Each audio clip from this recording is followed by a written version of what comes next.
Tsinanampo mbola tsikaro mifanjo izoy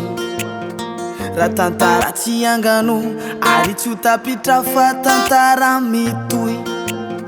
zay mikorontagna lamigna zay simba amboarigna fitiavagna marigna tsisy misaraka tsisy asakana mariazy ny tanjogna nazovy anakagna fa ty misy ho safogna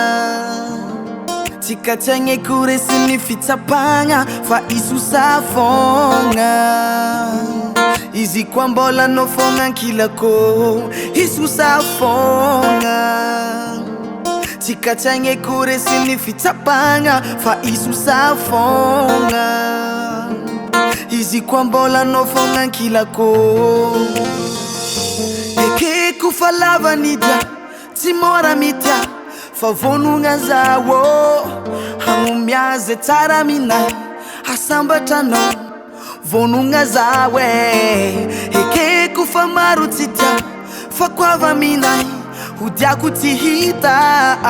fa anao reka fo zaho mampahery anay tsika tsy maintsy tafita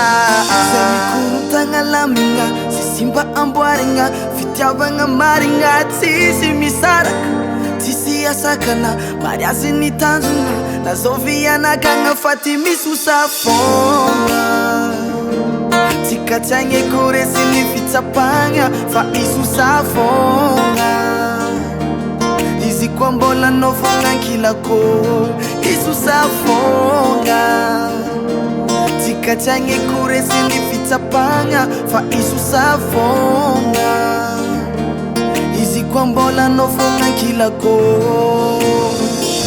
fitiavagna mame antsika roneka mafy ty tagnako tantano antsika rano sy vary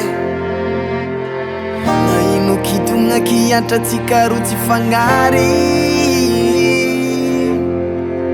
mariny fô tsy lavitra na de mifamaly